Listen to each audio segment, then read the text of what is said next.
مجھے پتا تھا تم ضرور آؤ گی۔ مسکراہٹ مزید گہری ہو گئی۔ میں یہاں صرف دادی کے لیے آئی ہوں کیونکہ میں تم جیسے انسان کی وجہ سے انہیں تکلیف نہیں پہنچا سکتی۔ چلو یہی صحیح، آج دادی کے لیے آئی ہو، کل کو میرے لیے بھی آ جاؤ گی۔ بڑے افسوس کے ساتھ کہنا پڑ رہا ہے کہ تمہارا یہ خواب کبھی پورا نہیں ہوگا۔ تم جیسے انسان کی بات ماننے سے میں مرنا پسند کروں گی۔ ہٹو میرے راستے سے۔ اس پر ایک نفرت بھری نظر ڈال کر وہ سائیڈ سے نکل کر اندر آ گئی۔ ساحر نے ایک گہری سانس لی، اسے دور جاتے دیکھتا رہا۔ وہ واپس تو یہ سوچ کر آئی تھی کہ اس انسان کا ڈٹ کر مقابلہ کرے گی، لیکن اس کی نوبت ہی نہیں آئی۔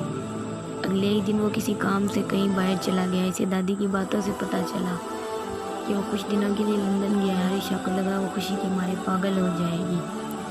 وہ اپنی پہلی زندگی میں واپس آ گئی تھی، وہی ہنسی مذاق، وہی بے فکری، سب کچھ جو وہ چاہتی تھی۔ ہر دن وہ یہی دعا کیا کرتی تھی، ساحر اس کی زندگی سے ہمیشہ کے لیے نکل جائے اور اس کی ساری زندگی اس طرح سکون سے گزرے۔ تو وہ دوسری طرف وہ ہر لمحہ اس کی کمی محسوس کر رہا تھا۔ دشمنی ہی صحیح پر وہ نظر کے سامنے تو ہوتی تھی، جس کی ایک جھلک اس کی ساری بے چینی کو ختم کرنے کے لیے کافی تھی۔ اس کا لندن آنا ضروری نہیں تھا، لیکن وہ عائشہ کی خاطر اس سے دور آیا تھا۔ اس نے عائشہ کو ناشتے پر جب بہت اداس دیکھا تو اسے اپنے آپ پر بہت غصہ آیا کہ اس کی وجہ سے عائشہ اتنی پریشان ہے اور اپنے امی ابو کے گھر جانے پر مجبور ہو گئی ہے۔ اس نے فیصلہ کیا کہ وہ کچھ دن کے لیے باہر چلا جائے تاکہ وہ سنبھل سکے اور دادی کو بھی عائشہ کے بغیر نہ رہنا پڑے۔ اس لیے اس نے عائشہ کو اسی دن واپس آنے کو کہا تھا، لیکن جانتا تھا اگر اسے سیدھی طرح بتایا تو کبھی نہیں مانے گی، اس لیے اسے دھمکی دی تاکہ وہ مجبور ہو جائے۔ اور اس کے آنے کے اگلے ہی دن صبح ہی لندن آ گیا۔ اس نے اپنا کام 2 دن میں ہی ختم کر لیا تھا، لیکن پھر بھی ایک ہفتہ مزید وہیں رہا۔ جاری ہے دوستو، چینل کو سبسکرائب لازمی کریں اور ویڈیو کو لائک بھی کیا کریں۔ شکریہ۔